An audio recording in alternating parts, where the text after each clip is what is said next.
وسبحان الله وما أنا من المشركين. السلام عليكم ورحمة الله وبركاته. إن الحمد لله نحمده ونستعينه ونستغفره ونعوذ بالله من شرور أنفسنا ومن سيئات أعمالنا. من يهده الله فلا مضل له ومن يضلل فلا هادي له. أشهد أن لا إله إلا الله وحده لا شريك له وأشهد أن محمدا عبده ورسوله. يا أيها الذين آمنوا اتقوا الله حق تقاته ولا تموتن إلا وأنتم مسلمون.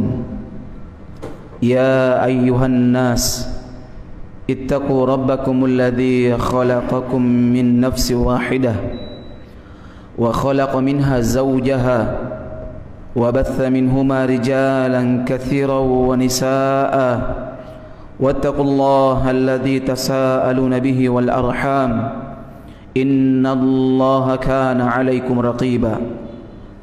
يا أيها الذين آمنوا اتقوا الله وقولوا قولا سديدا يصلح لكم أعمالكم ويغفر لكم ذنوبكم ومن يطع الله ورسوله فقد فاز فوزا عظيما.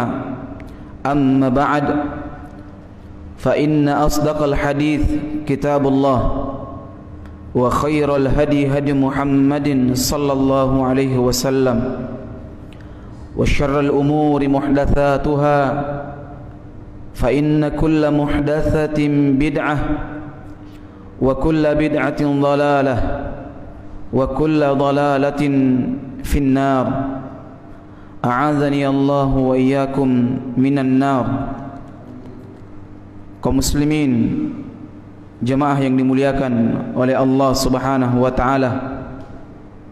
Alhamdulillah atas begitu banyak nikmat yang Allah Jalla Jalaluhu berikan kepada kita semua. Mulai dari nikmat keislaman, nikmat keimanan, nikmat dihidupkan di atas sunnah Nabi yang mulia sallallahu alaihi wasallam, dan tangkala indahnya, agungnya pula nikmat diberikan keinginan, kesempatan untuk bisa bermajelis ilmu, dan ini merupakan nikmat terbesar dalam kehidupan kita. Kita mungkin tidak kaya jemaah, saldo simpanan kita mungkin cuma berapa? 1 miliar ya? Ada ya? Berapa kira-kira? 100 juta. Banyak kalau 100 juta Pak? Banyak ya? Mungkin tidak seberapa simpanan kita. Namun kita mendapatkan nikmat hidayah Islam, nikmat mendapatkan dihidupkan di atas sunnah, diberikan semangat untuk hadir di majelis ilmu. Ini merupakan nikmat terbesar. Kalau kekayaan itu Allah berikan kepada orang yang Allah cintai dan kepada orang yang Allah tidak cintai juga. Tapi kalau nikmat hidayah, Islam, taufik, itu tidak Allah berikan kecuali kepada mereka yang Allah cintai. Oleh karena itu tidak sedikit di antara orang-orang terbaik di generasi umat ini itu hidupnya miskin harta. Ada enggak manusia terbaik tapi miskin harta? Ada? Ada kan? Sahabat bahkan ada di antara mereka yang kelaparan sampai berhari-hari. Bahkan dalam sebuah riwayat Abu Hurairah itu pernah dikira dia kerasukan jin karena terguling-guling Pak di depan Masjid Nabawi. Tak guling-guling dia. Kemudian diangkat beliau, tidak bisa menegakkan tubuhnya, bengkok Abu Hurairah. Ini Abu Hurairah ahli sorga atau bukan, Pak? Ahli sorga, jangan ragu-ragu ya. Abu Hurairah itu ahli sorga, pasti masuk sorga. Ditegakkan badannya, bengkok badannya. Kemudian ditanya, ada apa? Ada apa dengan engkau ya Abu Hurairah? Apa kata Abu Hurairah? Saya lapar. Karena lapar beliau sampai dikira orang kesurupan jin. Allahu Akbar. Sekarang semiskin-miskinnya orang sekarang, Pak, punya handphone. Betul tidak, Pak? Jarang sekarang ada orang tidak punya handphone. Jarang sekali, Pak. Ya, jarang ada orang sekarang itu tidak punya makanan 2 kali sehari, Pak. Ada orang sekali sehari makan karena tidak mampu ya, bukan karena tidak mau, bukan karena diet, tapi karena tidak mampu. Jarang, Pak, kita temukan sekarang. Tapi para sahabat mengalami hal demikian. Tapi para sahabat tidak hina dengan kehidupan miskin, tidak. Mereka mulia. Mereka mulia karena mereka memiliki apa? Iman, memiliki keislaman, memiliki nikmat terbesar, yakni al-hidayah. Oleh karenanya, al-ikhwah rahimakumullah, jaga nikmat hidayah ini. Ya, jaga nikmat hidayah dengan cara berdoa kepada Allah Subhanahu wa taala. Ya, Nabi saja, Pak, banyak-banyak berdoa, ya muqallibal qulub, tsabbit qalbi ala dinik. Ya muqallibal qulub, tsabbit qalbi ala dinik. Wahai zat yang membolak-balikkan hati, tetapkan hatiku di atas agamamu. Kemudian salah satu di antara cara untuk menjaga hidayah, yakni rajin menuntut ilmu. Orang kalau tidak rajin menuntut ilmu, hati-hati, Pak. Kenapa? Karena pasti dia suka piti olo-oloi dalam agama, sembarangan dalam beragama, Pak. Ya, makanya pentingnya kita belajar tentang Islam. Luangkan waktu, Pak. Sesibuk-sibuknya kita luangkan waktu belajar. Entah itu belajar Al-Quran, belajar kajian seperti ini, maupun belajar ilmu-ilmu Islam yang lainnya. Ya, tidak boleh, Pak, dengan alasan saya sibuk, Ustaz. Kenapa tidak pernah ikut kajian, Pak? Wih, sibuk sekali saya, Pak. Ini perkataan seperti ini, Pak, seakan-akan menganggap orang yang hadir di kajian ilmu itu pengangguran semua, Pak. Iya, pengangguran. Salah. Kita semua punya pekerjaan, tapi karena kewajiban, mau tidak mau, Pak, harus ikut pengajian minimal sekali dalam 2 hari. Susah ya? 3 hari. Paling-paling kita sekali sepekan. Ya paling tidak ada lah. Karena kalau ada orang sudah tidak mau belajar, Pak, hati-hati, Ki. Ini orang 2 kemungkinan. Entah dia bodoh atau sombong. Bodoh atau sombong. Karena semua manusia, Pak, terlahir dalam keadaan bodoh. Percaya? Allah yang bilang, Pak, dalam Al-Quran. Allah mengatakan, wallahu yakhruju min butuni ummahatikum la ta'lamuna syai'a. Allah yang telah mengeluarkan kalian dari perut-perut ibu kalian dalam keadaan la ya'lamuna syai'a, dalam keadaan tidak mengetahui apapun. Artinya bodoh, Pak. Terus kalau bodoh, untuk pintar gimana caranya, Pak? Belajar. Jangan bangga dengan kebodohan kita, Pak. Terus-terus bodoh, enggak tahu apa-apa. Coba kita perhatikan kaum muslimin, Pak. Maaf.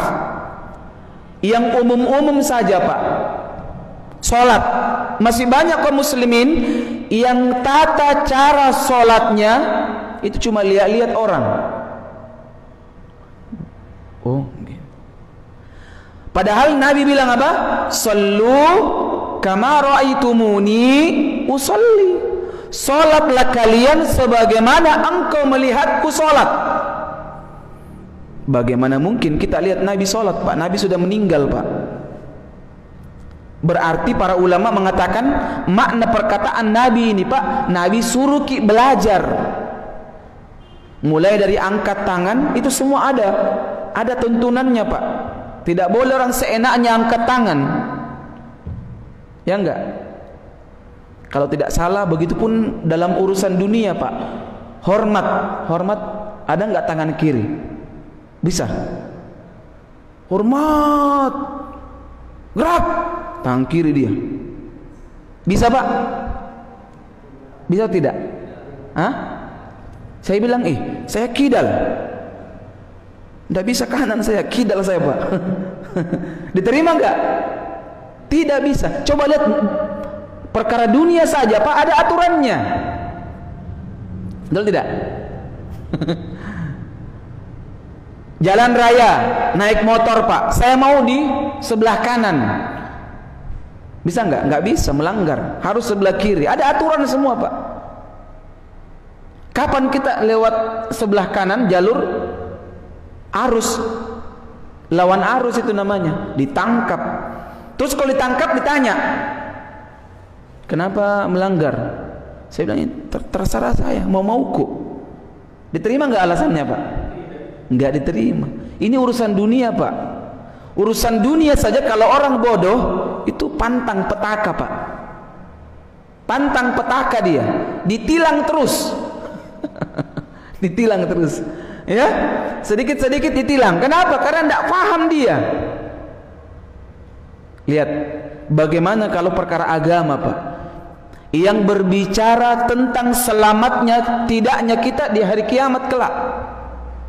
Tentu lebih semangat lagi kita untuk belajar. Di dunia saja, Pak, kita tidak mau terus-menerus ditilang, Pak. Betul tidak? Melanggar terus-menerus, nggak bisa ini. Saya harus pintar ini, saya harus tahu.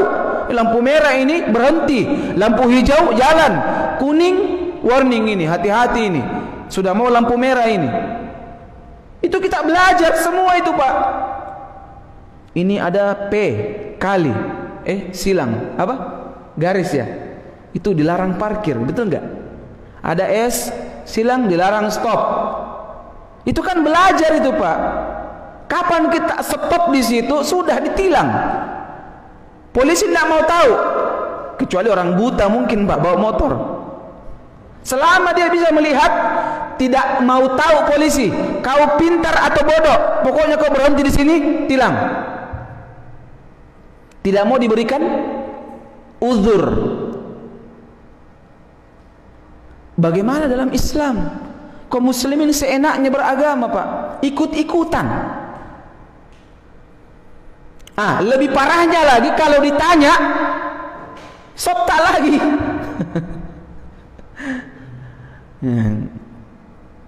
Ini ekstrim ini, Wahabi ini. Wahabi. La ilaha illallah. Ya, makanya kaum muslimin yang dimuliakan oleh Allah Subhanahu wa taala, belajar ki, luangkan waktu. Ya, ini yang kita akan bahas, Pak. Ini yang akan kita bahas, lanjutan hadis yang kita bahas kemarin, ya, tentang pentingnya kita memudahkan urusan seorang muslim. Ya, Nabi SAW mengatakan, ini lanjutan hadis. Hadis ini sahih, Pak, diriwayatkan oleh Imam Muslim, Imam Ahmad, Imam Abu Daud, dan hampir seluruh ahli hadis meriwayatkan ini hadis.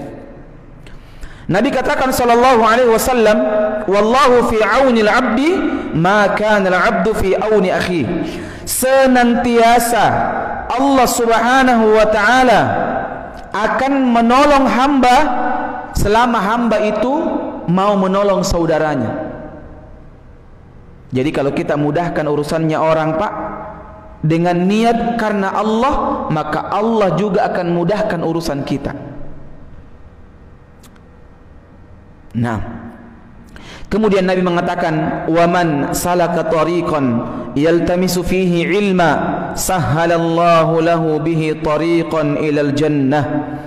Nabi mengatakan sallallahu alaihi wasallam, barang siapa yang menempuh suatu jalan untuk mendapatkan ilmu, maka Allah akan mudahkan baginya jalan menuju sorga. Lihat, luar biasanya, Pak. Barang siapa yang menempuh jalan, dia berjalan, dia pakai motor, dia pakai mobil, dia pakai fasilitas yang dia miliki, mendatangi majelis-majelis ilmu, karena Allah dia datang, bukan karena mau nagih utang. Oh, malam Ahad di Masjid Rahmatullah, oh saya ke sana. Kenapa antum mau ke sana? Ada si fulan, saya mau sekalian tagih. Nggak boleh ini. Sekalian tagih, ya. Harus niatnya karena Allah. Saya ingin mengangkat kebodohan yang ada pada diri saya. Karena saya orang bodoh, saya mau belajar. Niatnya, Pak. Maka apa janji Nabi SAW? Sahhalallahu lahu bihi tariqan ilal jannah. Maka dengan niatnya ini Allah akan mudahkan jalannya menuju surga. Pasti kita bertanya, Pak, kenapa bisa begitu? Kenapa cuma menghadiri majelis ilmu Allah mudahkan menuju surga? Para ulama jelaskan alasannya. Kenapa? Karena kalau orang belajar, Pak, pasti dia akan mengetahui jalan-jalan keselamatan. Pasti dia mengetahui mana yang diharamkan, mana yang dihalalkan, mana jalan hidayah, mana jalan yang sesat. Makanya dikatakan Allah mudahkan baginya jalan menuju surga. Ya enggak? Dulu dia masih senang minum khamr. Kenapa? Karena masih jahil. Ya, dulu dia tidak berjilbab umpamanya, belum berhijab. Kenapa? Karena belum faham. Dulu dia meninggalkan sholat. Kenapa? Karena belum faham. Dulu dia masih senang makan riba. Kenapa? Karena belum faham. Setelah dia belajar, oh ternyata sholat itu wajib. Tidak boleh ditawar, Pak, saya ustadz 3 modul sholat. Bisa enggak, Pak? Karena susah 5, 3 saja dulu. Enggak boleh setengah-setengah. Ini 5 waktu ini, Pak, satu rangkaian. Satu rangkaian, Pak. Nah, sama orang naik motor punya STNK tapi tidak punya SIM. Bisa enggak? Ditanya, mana STNK SIM? STNK saya punya, Pak. SIM mana? Yang penting ada STNK aku, Pak. Berarti ini motor saya. Nggak bisa, ini satu rangkaian. SIM STNK mesti ada. Kita di Indonesia, Pak, lebih ringan sebenarnya. Di Arab Saudi, saya sering bercerita Arab Saudi. Di Arab Saudi, Pak, kendaraan yang dipakai mesti atas nama yang pakai. Paham? Jadi kalau ada polisi yang tilang, yang tahan, berhenti. Mana SIM STNK? Lihat. Ini SIM-nya siapa? SIM-nya saya, Pak. Ini STNK-nya siapa? Kakak saya. Nggak boleh, langsung ditilang. Kenapa? Nggak boleh pinjam mobil, Pak, di sana.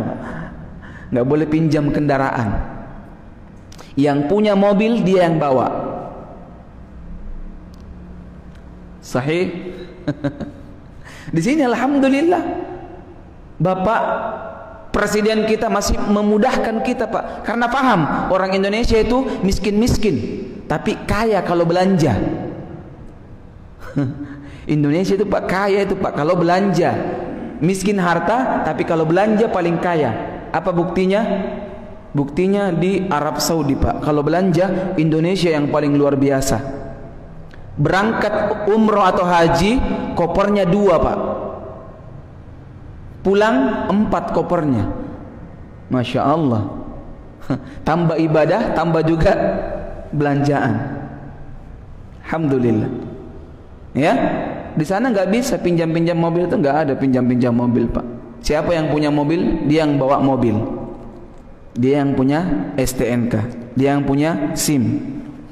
Nah, begitupun lebih-lebih lagi terhadap Islam. Islam itu ada sesuatu yang satu paket. Yang mana itu? Yang wajib, fardu. Puasa, ya, salat 5 waktu, zakat bagi yang memiliki harta, ya. Kemudian kewajiban-kewajiban yang lain. Wanita pakai hijab. Itu sudah satu rangkaian Pak dengan salat. Saya Ustaz mampunya salat saja, belum mampu pakai hijab. Nggak bisa. Nggak bisa. Kalau begitu nggak usah salat Ustaz, karena belum pakai jilbab. Ini lebih parah lagi nih. Banyak orang begitu nggak mau salat, kenapa? Karena belum bisa berjilbab. Ini salah ini Pak. Salah. Ya. Karena salat satu rangkaian, jilbab satu rangkaian. Dia salat tapi tidak pakai jilbab, salatnya kalau terpenuhi syarat dan rukunnya maka diterima sah. Tapi tidak pakai jilbabnya mendapatkan dosa terus. Bermaksiat terus. Dan wanita yang tidak berhijab itu dosa, bukan dosa kecil Pak, dosa besar. Dosa besar. Makanya pentingnya belajar, pentingnya kita mendatangi majelis ilmu. Nah, di sini disebutkan man salaka tariqan, barang siapa yang menempuh jalan. Artinya untuk mendapatkan ilmu mesti memang ada perjuangan Pak. Sebesar-besar perjuangan kita dalam mendapatkan ilmu, maka sebesar itu berkah ilmu yang kita dapatkan. Ini saya sering soroti ini Pak, soroti ya, pendidikan kita di Indonesia sekarang dengan yang dulu beda Pak. Dari sisi berkah, dulu orang tamat SD itu sudah pintar Pak, pintar. Sekarang belum apa-apa. Kenapa seperti itu Pak? Karena berkah ilmu kurang. Masih ingat gak dulu Pak, kita angkat cari kayu untuk guru? Ya enggak? Dipukul, kalau macam-macam dipukul, melapor sama orang tua lagi yang tambahi. Sekarang ada HAM. Sebenarnya ini Pak untuk menghambat berkah ilmu. Sekarang didatek saja sama guru, melapor. Perlindungan anak, masuk penjara gurunya. Dibucin laki mata saja melanggar HAM, masuk penjara ustaznya. Lihat. Dulu tidak Pak, dipukul sampai merah-merah Pak. Dah, sudah angkatkan air, carikan kayu bakar. Coba lihat Pak, dipukul lagi kalau macam-macam Pak, dicubit. Dulu saya masih ingat Pak, kalau terlambat masuk sekolah, ini baru cubitnya tidak banyak Pak, yang sedikit. Yang sedikit itu Pak.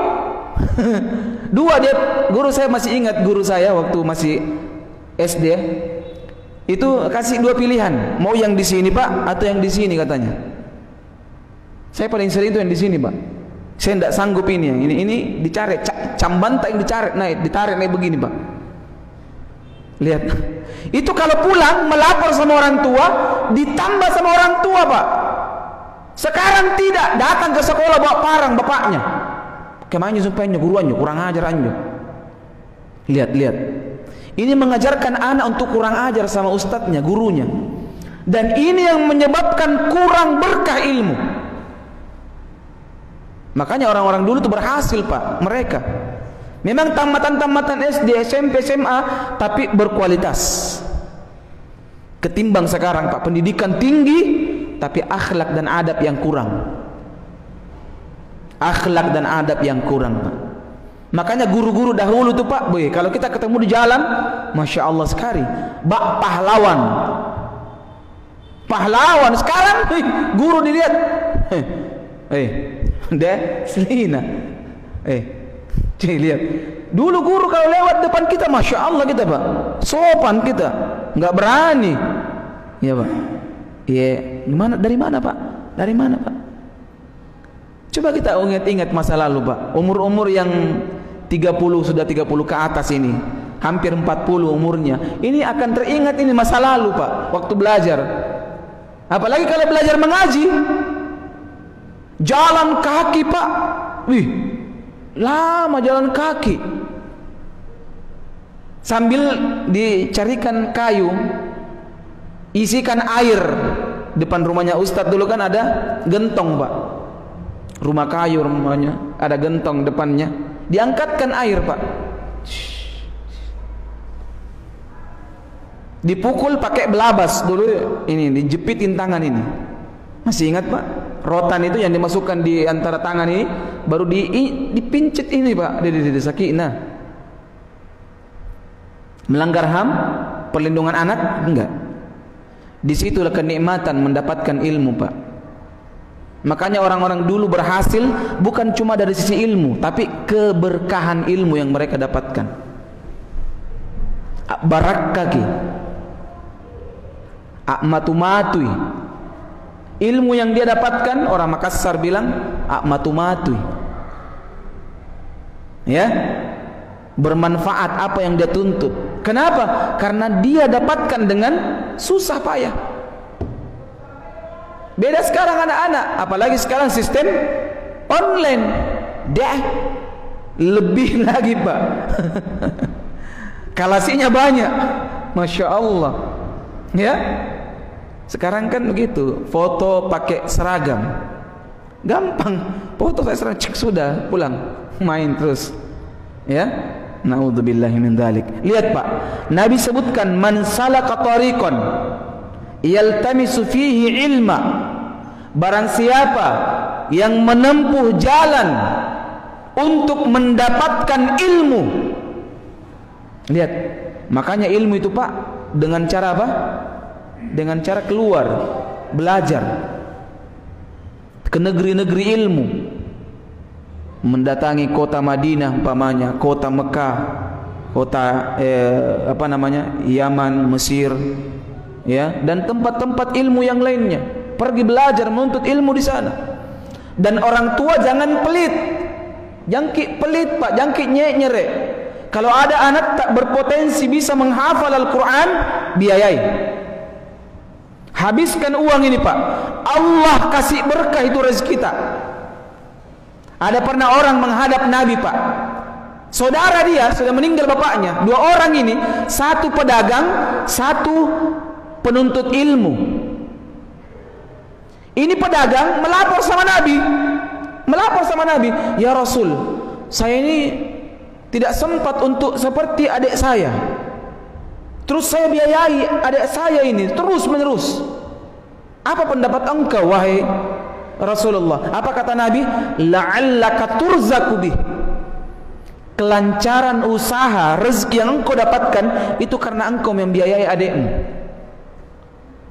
Allah kasih berkah itu rezeki Pak. Jadi kalau ada anak berpotensi, IQ-nya tinggi Pak, kasih masuk pesantren penghafal Quran. Kasih masuk cepat penghafal Quran Pak. Apa masa depannya Ustaz? Sering begitu orang. Kalau belajar agama, anak belajar agama, apa yang ada dalam pikiran orang tua? Apa nanti namakan Ustaz kalau cuma SAG? Apa nanti namakan? Apa nak kerja nanti kalau cuma LC? La ilaha illallah. La ilaha illallah. Ada enggak orang dihinakan karena belajar agama? Enggak ada. Allah muliakan hidupnya orang. Nabi sebutkan dalam bukan Nabi, Allah sebutkan dalam Al-Qur'an. Ini banyak ayat. Allah mengatakan, "Man 'amila salihan min dzakarin aw untha wa huwa mu'min falanuhyiyannahu hayatan thayyibah."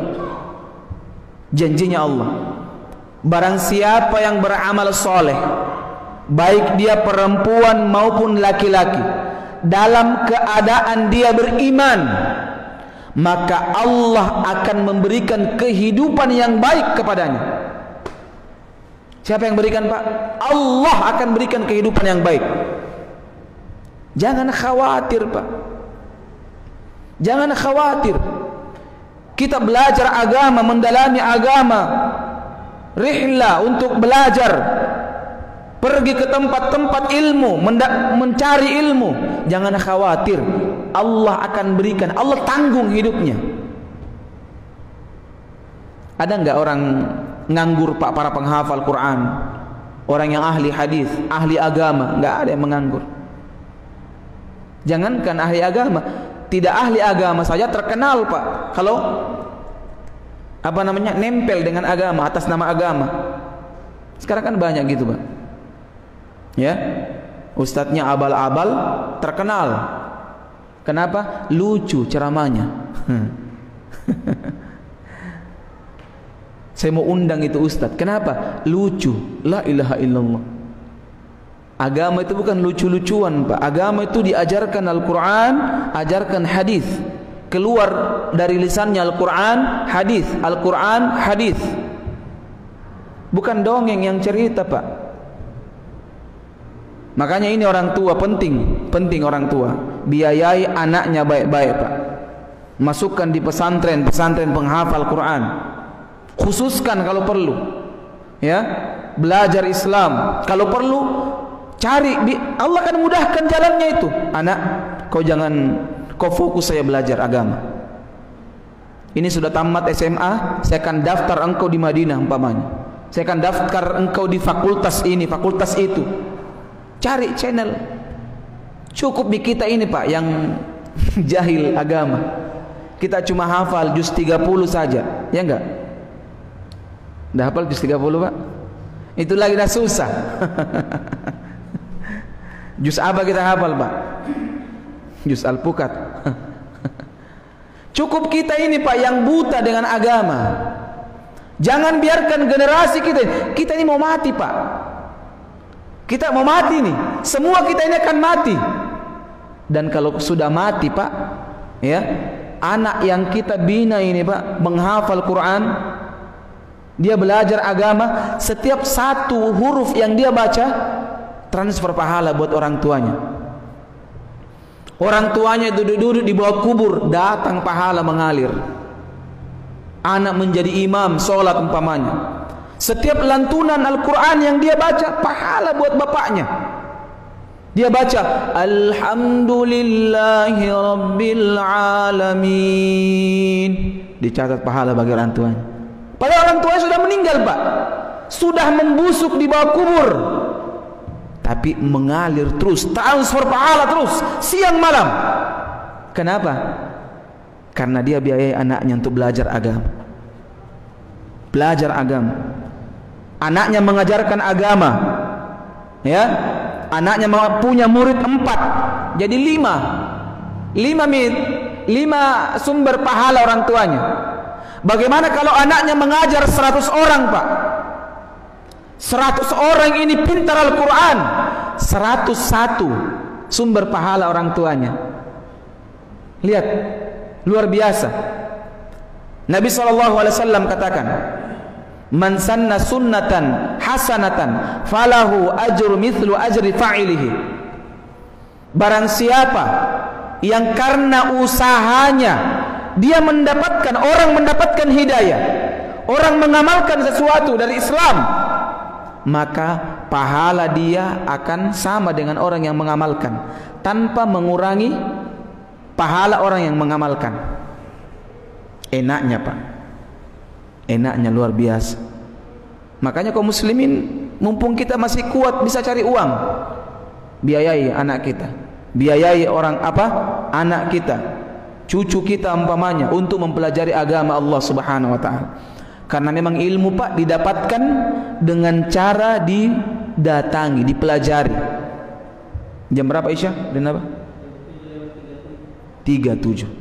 Nah, ya, karena memang agama itu dipelajari Pak seperti itu. Bahkan Nabi menjanjikan Allah mudahkan baginya jalan baginya menuju surga. Menuju surga. Makanya kumpul kita di sini ini untuk mempelajari agama Allah Subhanahu wa taala. Untuk menanamkan kepada kita bahwa Islam ini penting untuk kita pelajari.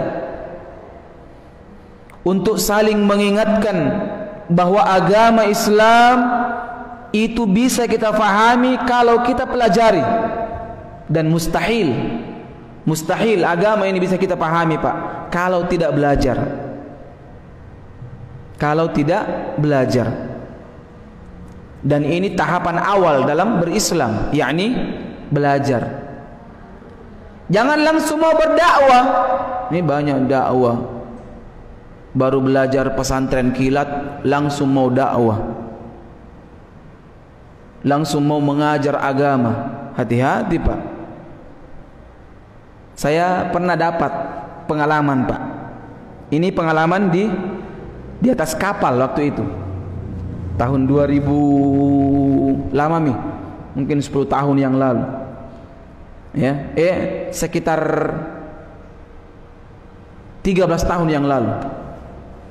Saya waktu itu ke suatu tempat naik kapal air Pak. Maklum kapal air kan kalau Jumat itu diadakan salat Jumat di atas kapal.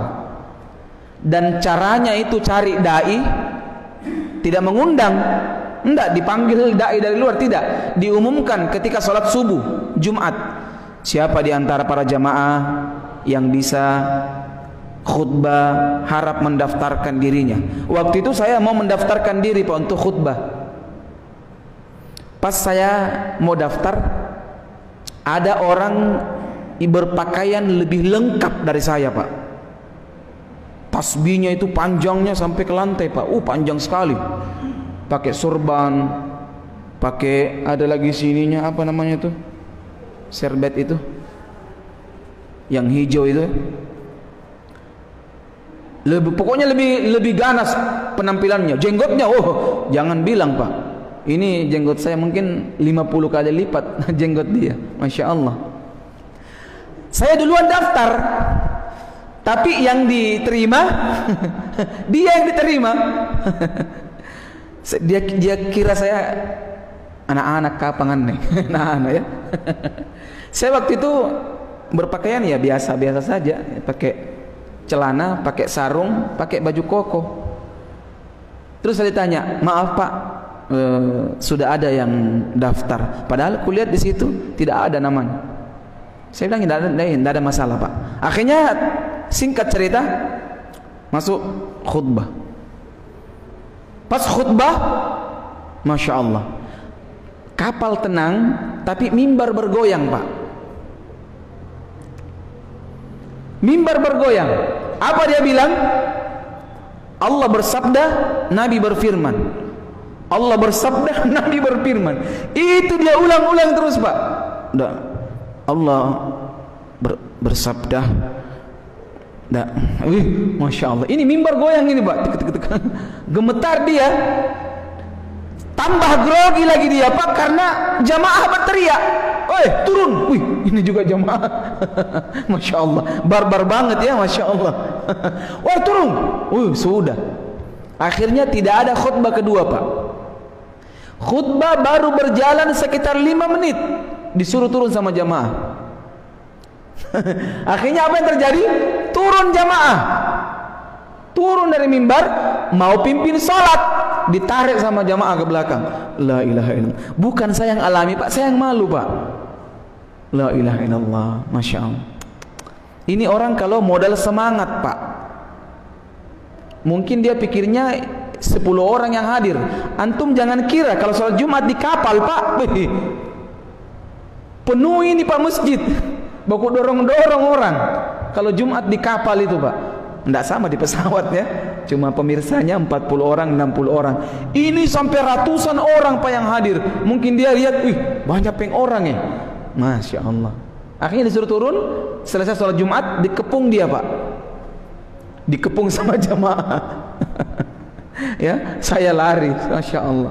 Ini pengalaman penting bagi kita semua, bahwa agama itu Pak bukan sesuatu yang bisa dicoba-coba. Coba maki dulu Pak, khutbah maki. Tidak boleh begitu Pak dalam Islam. Tidak ada coba-coba. Mau nggak coba-coba seminar Pak? Judulnya apa namanya? Masalah jantung umpamanya. Ya, kita mau Pak naik. Mau nggak orang salah-salah Pak? Sembarang orang naik menjelaskan masalah jantung, hubungan jantung dengan darah, hubungan jantung dengan ini dan ini. Mau nggak orang sembarang Pak? Bisa nggak? Hah? Ada yang berani menjelaskan di depan podium ini Pak? Saya yakin tidak ada satupun yang berani Pak coba-coba. Tapi herannya kalau perkara agama banyak orang yang coba-coba. Saya heran itu, kenapa orang lebih berani bicara agama, sotak dalam agama, daripada dalam perkara dunia Pak. Sotak dalam perkara dunia tidak ada yang berani, tapi kalau agama, oh luar biasa. Saya pernah juga lihat, dengar ya, di TV waktu itu, ibu-ibu yang ceramah. Ini terkenal orangnya Pak, ibu-ibu, orang yang sudah paruh baya, ya. Dia bilang kalau digigit nyamuk jangan dipukul kalau sholat. Kenapa? Karena kalau dipukul keluar darah, kena darah batal sholat. Coba lihat, beraninya dia ngomong begitu Pak. Beraninya ngomong begitu Pak di depan TV nih Pak. Yang dengar bukan cuma 5 orang, 10 orang, ratusan bahkan mungkin ribuan orang dengar ini. Ini tidak boleh ini. Tidak ada pembatal sholat yang seperti ini Pak dalam Islam. Berani dia ngomong Pak. Bahkan dalam kesempatan yang lain dia pernah mengingkari ayat Al-Quran. Ada bertanya waktu itu, Bu, saya mau bertanya nih Bu. Iya silahkan. Dalam Al-Quran itu kan az-zaniyatu waz-zani. Kenapa perempuan disebutkan lebih dahulu kalau untuk dosa zina daripada laki-laki? Apa dia bilang? Tidak ada itu ayat. Coba lihat. Padahal jelas-jelas Al-Quran. Coba lihat Pak. Berani dia ngomong Pak. Berani dia ngomong. Ya, inilah fenomena Islam kita di Indonesia Pak. Seandainya masih ada waktu, saya berbicara keadaan Islam di Arab Saudi Pak. Masih ada waktu dan apa? 3 menit.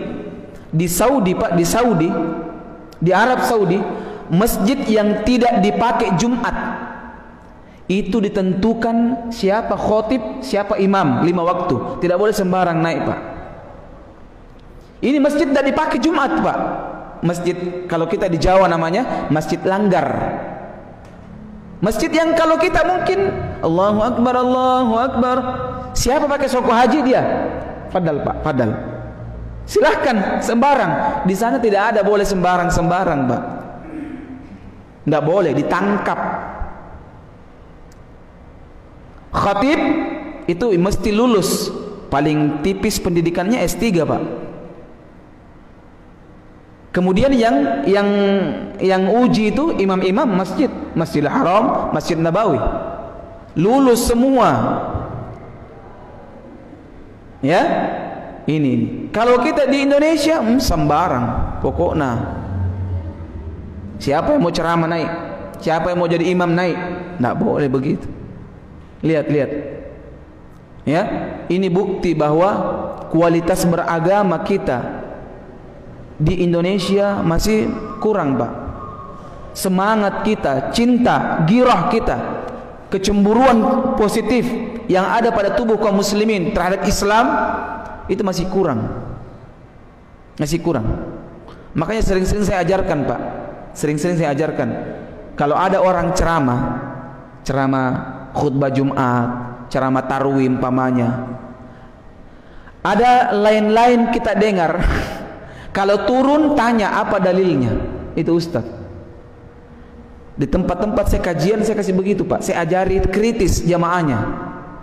Karena sekarang saya lihat para dai sudah berani sembarang ngomong Pak, sudah berani mengajarkan kepada umat ini sesuatu di luar dari kapabilitas dia sebagai seorang dai. Dia tidak punya ilmu tentang itu, tapi berani menjawab, berani memberikan ceramah kepada umat ini. Maka sekali lagi saya sebutkan bahwa ilmu itu didapatkan dengan cara dipelajari Pak. Nabi yang katakan, yakni menempuh jalan, ya, menempuh jalan. Sebesar-besar pengorbanan kita untuk mendapatkan ilmu, maka sebesar itu keberkahan, manfaat ilmu yang kita akan dapatkan. Makanya luangkan waktu untuk mencari ilmu, untuk mempelajari agama Allah Subhanahu wa taala. Saya kira cukup ya, masuk waktu Isya. Saya mohon maaf atas segala kekurangannya. Subhanakallahumma wa bihamdik, asyhadu an la ilaha illa anta astaghfiruka wa atubu ilaik. Wa akhiru da'wana alhamdulillahirabbil alamin. Assalamualaikum warahmatullahi wabarakatuh.